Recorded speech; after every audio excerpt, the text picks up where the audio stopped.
Agenda. Right. 26. Just bear with me here 1 second, Mr. Chairman. Right here. And there we go. Otherwise, I will be looking at across. Okay. Tonight. Right, I'll zoom in on this. Make sure you can do this. Are we good to get started? Yes. All right, so we'll call the inland wetland meeting of June 26th to order. Let's start with introduction of its members. Greg, you want to go first? Sure, Greg Johnson, Vice Chair. Pat Parafort, Chair. Danielle Monroe, alternate. Nicholas Jordan, Commissioner. Kevin Seaman, Commissioner. That's our alternate. Great, thank you. I think that's everyone on there. Dave McCollum, Inland Wetlands Agent. Mary Churchill, recording secretary. Okay, thank you. So the first item on the agenda is the public hearing for 185 Grassy Plain Street. The applicant is not present right now. That's Do we correct, wanna- Mr. Chairman. So the applicant's counsel had advised me that they are still waiting to receive some documents and reports from their lepidopterologist, which is a person that is a butterfly expert in layman's terms. And they received a response from the town's consulting engineer, FLR, last week. Okay. They did not want to preemptively come before the commission without having all of their responses in order. Okay, appreciate that. So they are consenting to grant an extension for the commission to continue this hearing at their next regular meeting. One item of note would be that I will be out of town when Okay. the commission is scheduled to have their next regular meeting on July 24th. I had discussed this with the applicant prior to tonight's meeting. And if the commission is amenable to July 10th, we would have the public hearing continue on that date. But we wouldn't want to finalize that until we knew whether or not all 5 of you were available, Okay, or all 6 in this case. Kevin, looks like you're. May I check my phone real quick for my calendar? Oh, Is that okay?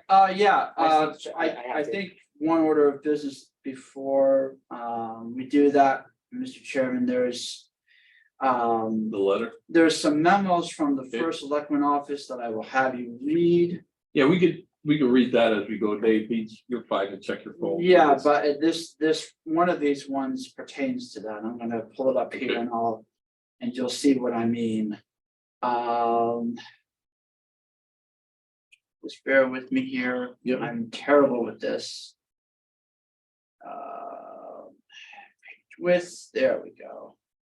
Okay, You want me to read that? Or you yes, wanna- please read it aloud. Okay. To all to all elected and appointed boards and commissions, FOI meeting policy, while a meeting is in session, the following protocol should be followed. Personal devices should not be used to communicate through any means, including text message, email, instant message, social media, posts, or conversation. Exception will be made if the device is being used as part of the meeting session, i.e. a member is participating in the meeting via phone conference.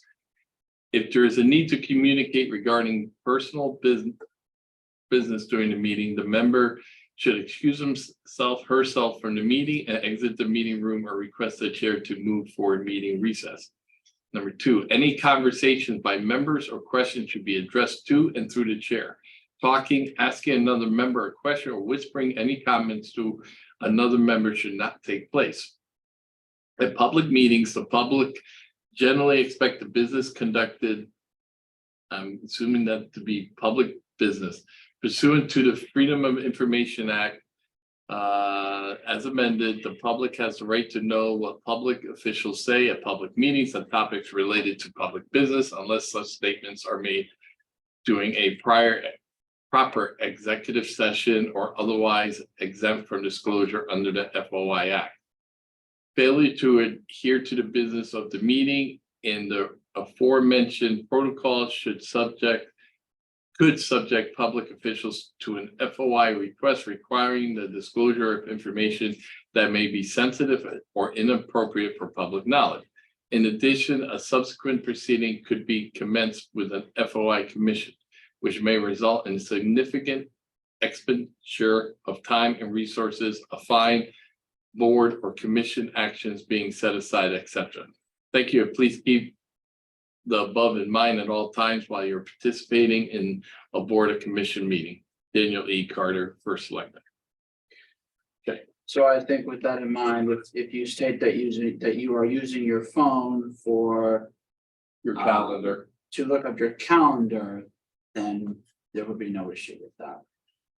That's what I'm about for to do. Okay. So do we each need to ask every time that we pull out a personal device? Because Yes. this is probably also considered a personal. That's device, correct. It's a laptop. That's correct. Because what I've noticed in the P and Z meetings is that Commissioner makes a blanket statement at the beginning. And he's like, any use of personal Am I devices allowed by to the do that? commission is for business. Yeah, the memo that you just read was from the first selectman. Yep. Our planning and zoning official has. So I can make Summarized a version. statement at the beginning of every meeting saying any use of Yeah, electronic devices unless noted is to be used Yeah. for conducting.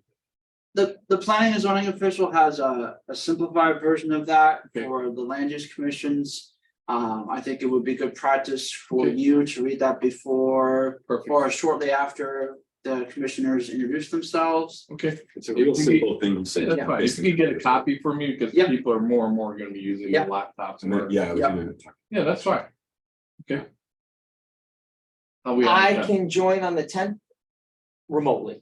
I Okay, just won't be in town, so I would have to do it. I'm traveling the 10th and returning 17th late. 17th not accessible at all. I could join remotely, not a problem. okay. Nico, are you on the 10th? I think so offhand. Can you tell me what day of the week that is? That's a It's Monday. I always try to keep Second the Monday. meetings to Mondays. Should be fine. I'm gonna say yes. Didn't you? I'm fine. Rick, are you on the 10th? We discussed that. I may not be here. Okay. Pat, are you available on the 10th? Yeah, I could most likely be down at the office there too, so I should be in town. Okay, So do we need a motion to? Oh. Good. And that's a replacement meeting, not it is a special meeting, obviously, but it will replace our normal meeting that would occur on the 24th. that's correct. So by having a special meeting on the 10th, it would be in lieu of the regular meeting on the 24th. So that meeting would be canceled. Not All a right, problem. so let's get that out of the way. I make a motion that we move our meeting from the 24th to a special meeting on July 10th I second. And that would be at what time and location? at 7 PM in Meeting room D. meeting room D. Thank you. I second still. Okay, all those in favor, signify by saying aye. Aye. Aye. Any against? Abstain? None. I have it. Okay. You good with that? Okay. So now back to the application that we're at hand. Do we need a motion to move that to the 10th? No, you wouldn't need a And we're good motion. with timelines and all that. No, so I would just say before this hearing is continued that you know, that you would plan to have this get continued on July 10th during that special meeting, 7:00 PM, meeting room D. I would just poll the commissioners real quick if they have any questions or comments before we do that. Okay. Do any of the commission members have question or comments? Regarding. 185 Grassy Plain Street. Oh, I was just wondering if they had responded to your work.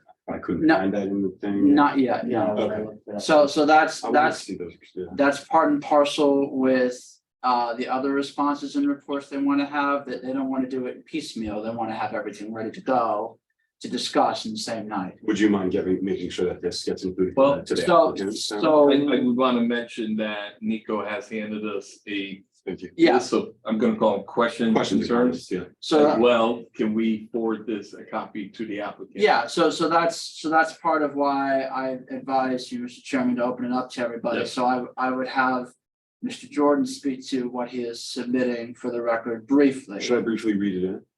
You don't need to Even though read the it in. applicant's not here. You wouldn't need to read it in because I'll include it for the record and I'll forward it to them. Okay. But if you just want to summarize what your questions are in general, I think it would just be good. Yeah, it's questions and comments that I had following our first meeting and then our subsequent site walk of 185 Grassy Plain Street. Okay. I also kind of cross-referenced with some of the questions and comments that I believe you, Dave, put in this warts tool. What do we call this? The Wart review. There's a wart review checklist. So some of the questions that I had coincide with some of the questions that David had, like the comprehensive hydrology and is there a receiving perennial water course in particular? Okay. So it's mostly stuff like that, and then maybe some stuff, knowing me, that usually may tend to bleed over into P and Z matters, That's which fine. please, We you can know, adjust ignore. it. That's fine. Or- Rather have it than not have it. I wanted the P and Z to have this as well, because if there is anything that's in there. I would advise that that your comments stick to wetlands for now. If there are any comments that pertain to P and Z, I'm sure the applicant's counsel would indicate that in their response. Cool. And then after the Wetlands Commission closes their public hearing, that would be the time for the council or the applicants to have your questions directed to P and Z so that they could respond then. I just don't think it looks, I don't think it would be a good thing to have your questions get answered to P and Z while you're still deciding for wetlands, because the two questions should really stay separate. Okay. So for all intents and purposes pertaining to the our wetlands Okay, yeah, that's purview. perfect. Right. Dave, can we make sure this goes on the shared site? So. like, Oh, yeah. Pat will be able to see it, everyone be able to see it. Yeah, and that would go, and that would also be the case for photographs that Mr. Jordan forwarded to me this afternoon. Okay. I would advise any photographs that you guys might have taken during the site walk, you do the same, forward them to me so that we can have them as part of the record. And be part of the discussion for when this public hearing continues on the 10th. Okay. All right, so this is moved to the 10th now. Very good. Awesome. Got it. Thank you, Nico. I need the agenda back up. Oh, yeah, sorry. Because I I'm lost back. it. Of course, I can't find it now. There it is. Okay, there we go. I have it lost.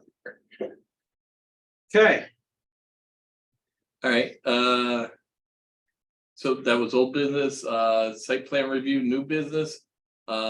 We have special meeting minutes to approve from 5/13/2023. Is there any discussion on those meeting minutes? it was just the sidewalk as a refresher Sidewalk. for the commission. Pretty straightforward. Okay. We I'm need, trying to remember if I was there, to tell you the truth. I have to abstain, I was not there. right, That so meeting was the dropped. persons that could vote on this would be Pat Sell, Right, yourself, Pat, Danielle, Okay, who's that? and oh, no, wait, no, you weren't there, Pat. that was the that's one I right. had a funeral, I believe. So it would have been Nico, Danielle, and Pat Sell that can vote on this. Okay.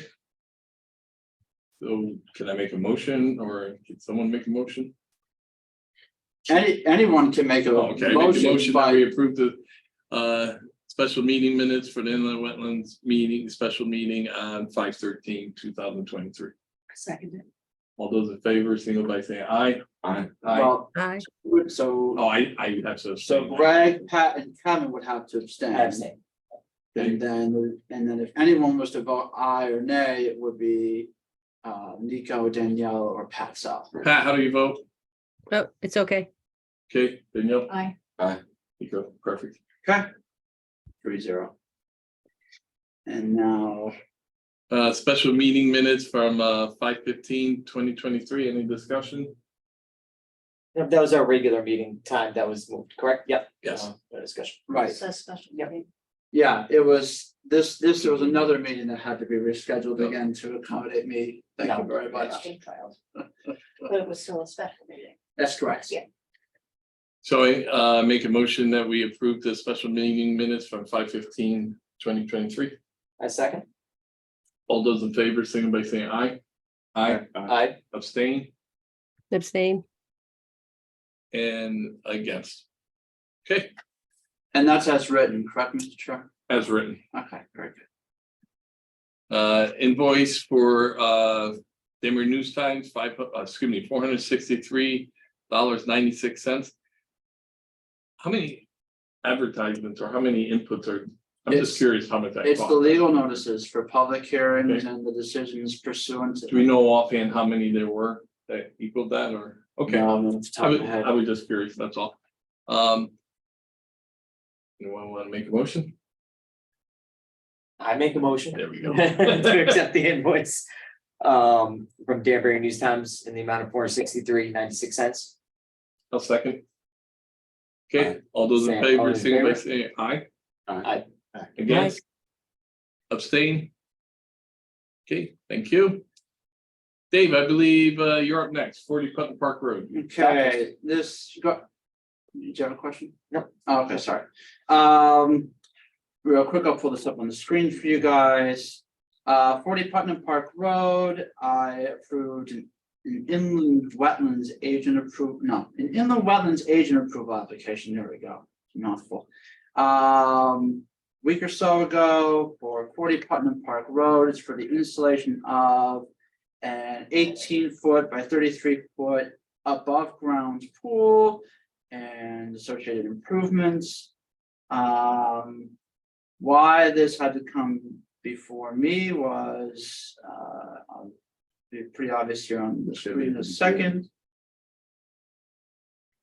Okay, can everybody see this? Yep. Zoom in on it here. So the property that's in red is 40 Putnam Park Road. This is a single family dwelling, which is where my cursor is. There's a driveway here. This blue line, which was what prompted me to request an agent approval application in the first place, is in fact a drainage ditch. So there are no wetlands on the property itself per se, but this right next door on a property at 36 Putnam Park Road, that does look like it's an intermittent corridor. And considering that the activity is taking place back here and going back this way towards the driveway, I figured wouldn't hurt to at least have an agent approval for the activity in the uplands, not necessarily for any wetlands on this property, but for the wetlands on this one. So pretty straightforward, just some minor excavation and fill associated with some grading, because this all goes downhill towards Putnam Park Road here. It's pretty significant grade, but they only have to cut out a small area of the hillside to get the pool in. And then some drainage work associated with that. It's uncertain as to whether or not this pool will have backwash at this time, but if it does, I would advise that the contractor install a French drain. So that way the water doesn't drain over the surface anywhere towards where that intermittent water course currently flows. Does anyone have any questions? Nope, that makes sense. Okay, yeah, I thought it was pretty straightforward, so. I don't have anything else at this time. Okay. So that's about it. All right, does the commission members have any comments, questions, concerns?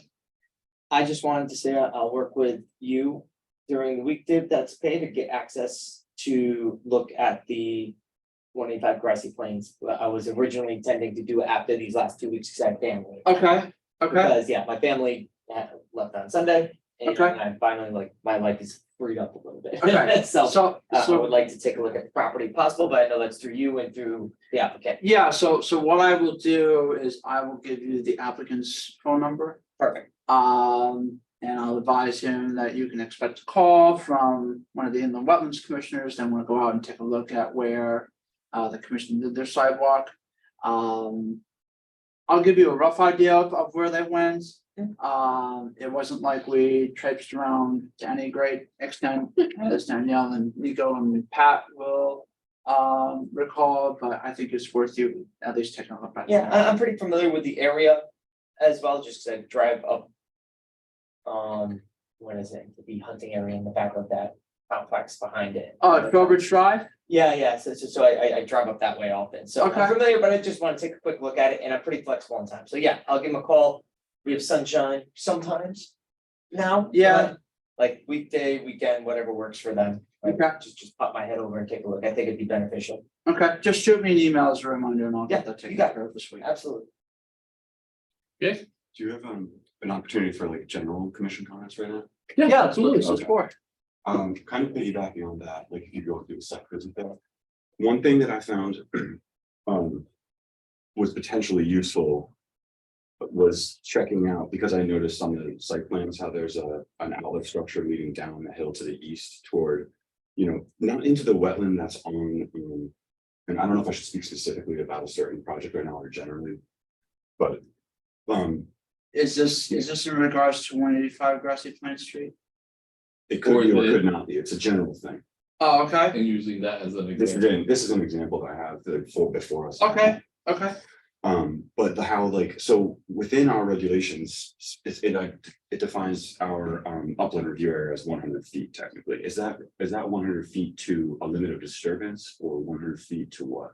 The A wetlands, property, the wetlands, from the wetlands, from the wetlands to a property or? to whatever 100 feet is. So when you have the wetlands, measure 100 feet, that's how far, That's your upland. that's review. your upland review area. Regardless of 101 what is it not, occurs 100 in, yeah. is. So even if the property is on the 100-foot upland review area, or does it have to be like, are they doing some sort of a disturbance within that 100-foot upland review area? Anything with, I'm not understanding, we can review anything within 100 feet of the wetland. They just make sure I'm keeping correct. No, I, So basically, 100 feet. If so the let's just say their activity- property, let's say the activity is going on up here, but this is part of the property. Okay, so Then there's the that- property, well, but the if it's activity in is up the- here.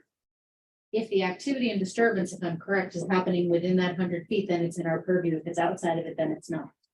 Is that correct, Dave? If Like it could my affect map? that 100 feet It'll as well. affect. If it affects that 100 feet Okay. as well. Okay, because I guess that's where I'm going is like, Yeah, got it. we have an example So we've how many seen technical before, and we maps? see it on a No. application before us now, we may see it, we'll probably see it again, where there's a wetland on site that's within a 100-foot upland review area of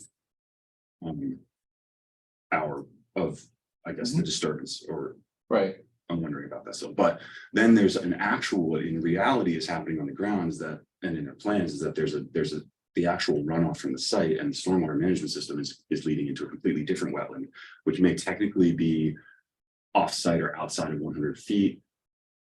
And it's not even being addressed by the applicant. But it exists and it's the actual reality of what's happening okay. with the So, waterfront. my understanding is, So I'm wondering if we need to Hang on. amend or possibly amend our regulations to account for situations like that, just so we can make sure we're protecting. I know what you're asking. It took me a while to get the context for where you're trying to go with your question. Did I With get my that? very technical map. Does everybody understand where I'm at with This this? is down. I'm gonna explain. You walked around it, but I got See, I made a new wetland. So Pat, secondary draft. for sake of not being able to see what Danielle has drawn on this piece of paper that I'm holding in my hand. Let's say you have a hypothetical parcel. And within this parcel is an area of upland review area that stems from an off-site wetland. So you have a wetland that's off the property itself. It's within 100 feet, so of the property line. So that upland review area overlaps into the property itself without having the wetlands be any part of it. If there is a regulated activity, or if there's an activity that takes place within the 100-foot up, within the area that coincides with where the upland review area is, then it's a regulated activity. Such as a sheet flow from an outlet as a control structure. I'll get there. Don't hang on. This would be anything that's direct. So if you're having excavation or fill, or if you're having a stormwater management component that outlets into this area from somewhere else on the property, it's a regulated activity, you have the right to review it. Mhm. Now, if you have something on the other hand, where you have that same property with that same area of upland review area and the applicant doesn't propose to touch or disturb or have anything pointed towards that upland review area in any way. Right. Then you do what's called a declaratory ruling, where the applicant has that burden of proof to demonstrate that that upland review area is not going to be disturbed, it's essentially going to be That is left not untouched. You had an application that came before you. I would say the one earlier this year for Stony Hill Road, but that was different. Trying to think of, a good one would be, the schools project. Where, they had the improvements go right up to the edge of where the upland review area was, but because nothing was in it. And because there was nothing shown, because they didn't show anything that would otherwise change what the characteristics of the upland review area was, you just had to say, the upland review area is not changing, it can go on P and Z. If, I just found it odd, sorry. yeah, so. Odd that the developer didn't even care or has not even presented to us. Well, As the you can't talk about. Okay, the so application. like, if there's an offsite wetland.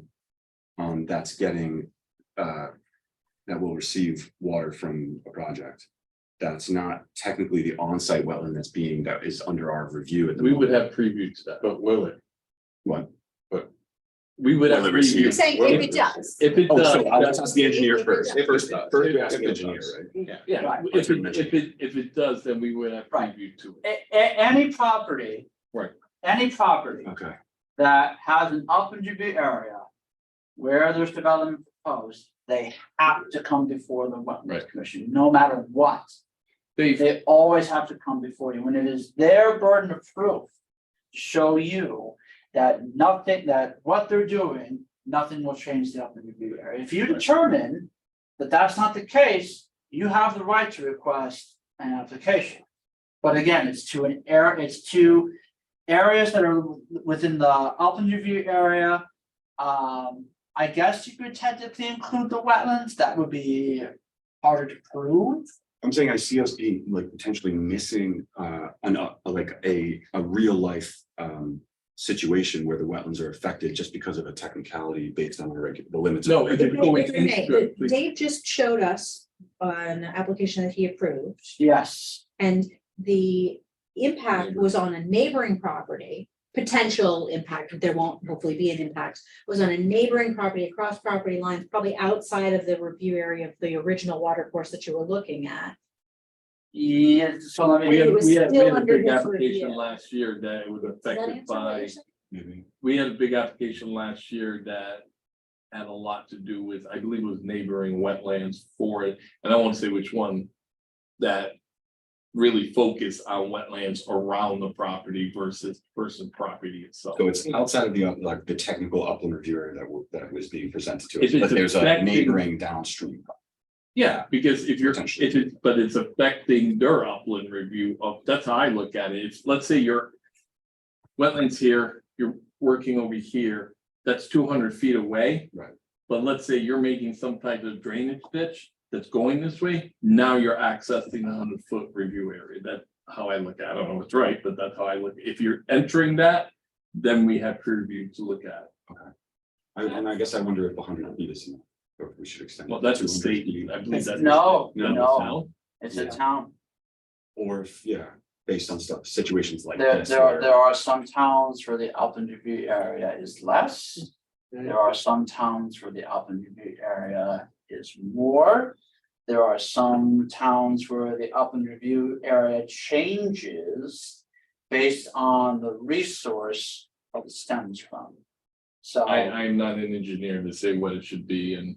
Well, the thing is, No, it's there's not- no limitation on that, because you can always go far enough to get to a wetland in New England is what it comes down to, so it's reasonable. It's reasonable action based on the criteria of your environment. I think that what you're really looking for is, and I'm not trying to put words in your mouth, correct me if I'm wrong. You're going downhill, There's 4 properties between you and where you're doing your activity. Let's just say that you have water flow. Let's say that this activity is gonna be commercialized and you have oil dripping off machines and all of a sudden it's flowing downhill through 4 acres of property, but it's landing in wetlands 4 acres away, Which are way offsite. which are way off site. Do we have any teeth to regulate what they're doing up here based on the impact of the wetlands way down? Yes, wondering if because we should we put it have, all- We have.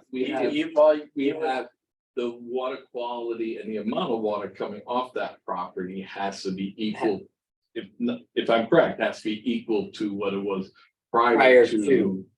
So that's. So, exactly, so it can't have downstream effects because it's not allowed to exit the property in excess of what it was already exiting. the That's my property. understanding, So this is a moot. but they've signed, so I'm probably wrong. Well, hopefully our regulations are correct. Well, no, Watching our let me backs. try to clarify that. I mean, to speak to the hypothetical situation that Mr. Seaman just stated.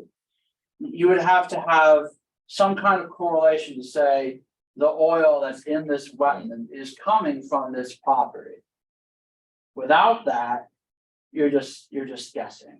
And Here's the also way- to his defense, you don't know, because how are you gonna regulate that? Because you're not gonna be able, in this commission, you're not gonna see every P and Z applicant that comes through for something and then regulate it against wetlands that are It- acreage away. And It's- yes, the way to regulate it is by changing our area. But the thing is, there's no limitation that'll be. Here's the way I look at it, when we get an application, it's, well, if it's 1 acre or 10 acres. Is the what is the post-construction the same as the pre-construction? Or better. So then, or better, then it, all right, then everything else around it is kind of mute at that point. If it's worse, then I wanna know, number one, how do we improve on that? And what's downstream, or what, like, we had one recently.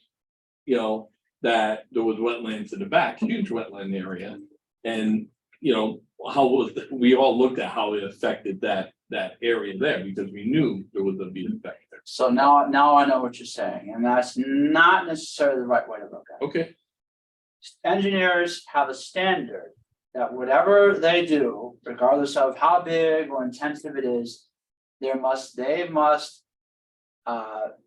craft or design their stormwater management system so that there's a 0 net increase stormwater runoff. So in other words, the water that flowed off the property before anything was developed has to be the same as what the post-development conditions are. That's what all those reports with all those funny looking graphs are. That's what those show.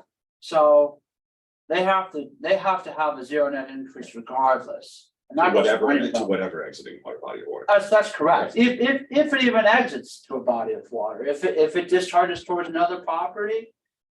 That doesn't, where there's no wetlands next to it, The engineering shows that it's okay. they have to show the that's engineer. why you got has so to many show. detention devices now. Yeah. Which you didn't years ago, hey, just send it to the street. Like outlet control.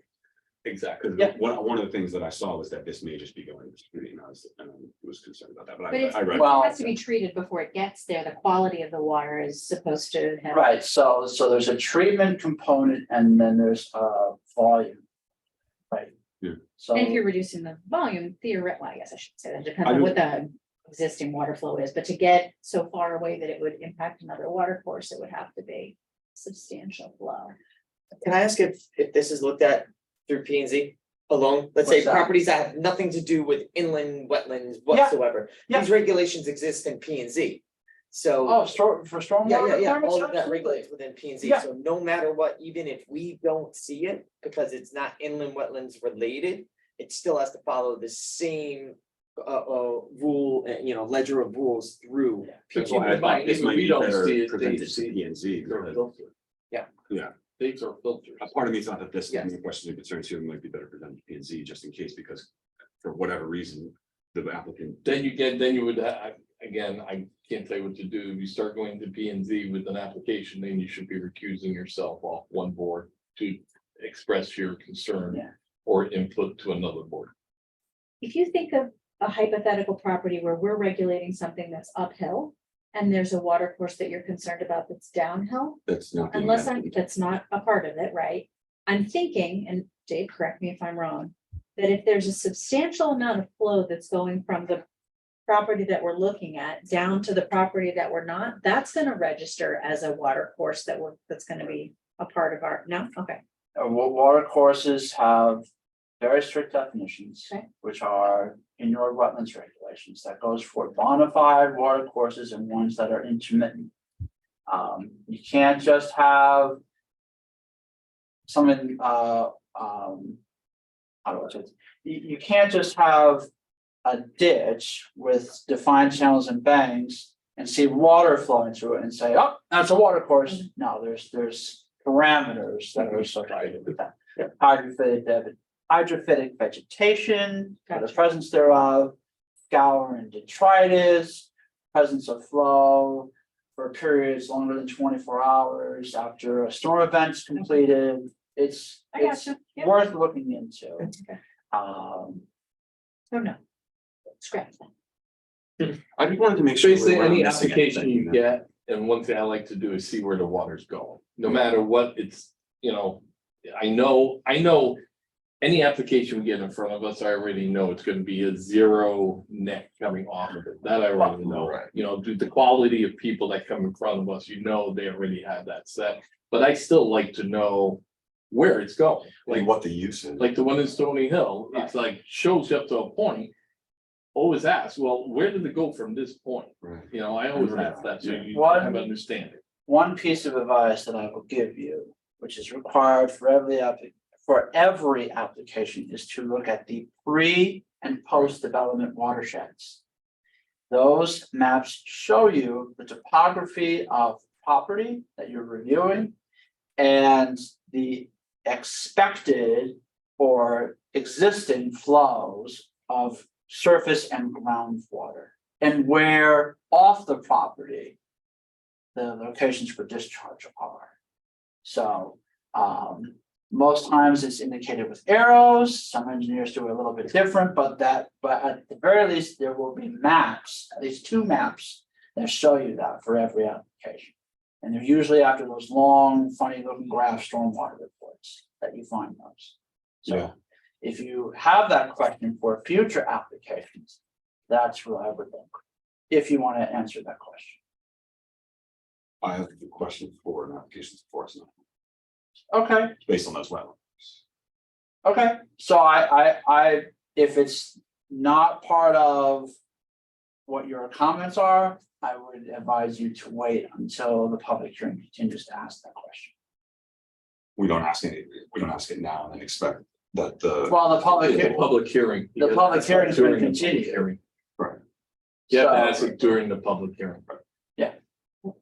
It's cool. And keep in mind, once the public hearing is closed, you can't ask it. So make sure you ask it when we're in public hearing for it. Yeah, I think I did ask it here. I just was talking more. And this is generally. good because you have it outlined what you're, Yeah. I was just speaking more generally for future applications too. If we Yeah. just like to make sure that we, as the wetlands commission, aren't missing anything just because of some technicality that's within our control to adjust in our regulations. If that makes sense. as a failsafe, as, not to beat a dead horse, but as I will remind you many times, this is why you have me. yeah, remember Dave sees all the applications, so. Yeah. He'll determine also, we need to see it, don't need to see it. And this is why you have the consulting engineers too. Yeah. And we have our inside engineer as well that we could reference. Not anymore. Can we ask for, Oh, let's back up there. We don't have what? Our, the engineer, Mr. DeMayo, is Yep. no longer with the town of Bethel. Well, no, what? What happened? Yes. No. Last month, Hmm. he advised that he had accepted an offer to become the town engineer for the town of Monroe. What? Well- It was such a good fit. The human Well. rights, yeah. You know what? Monroe More power has a to good him. I'm glad he engineer. has good it. So this is why I mentioned that the engineering review comments came from elsewhere. For the interim, engineering comments will be coming from a firm called SLR Consulting. We have used them in the past, before we had James. We don't know how long we will need them for. It depends on how soon the position is filled and what capacity they will serve. I would like to have that position serve you guys. Works very well for us. It works very well for P and Z and for all other matters that were related to the land use department, so. Best of luck to him. Oh, yeah. Good guy. Speak to him, send him your best. Absolutely. Yeah, please. It was very good to work with him. Absolutely. Okay, any other comments, questions, concerns? Not for me. We good? I make a motion that we adjourn tonight's meeting. I second. All those in favor, say by saying aye. Aye. Aye. Motion carries. Okay, Thank you. have a good night, Pat. Thank you, Bye, Pat. Pat.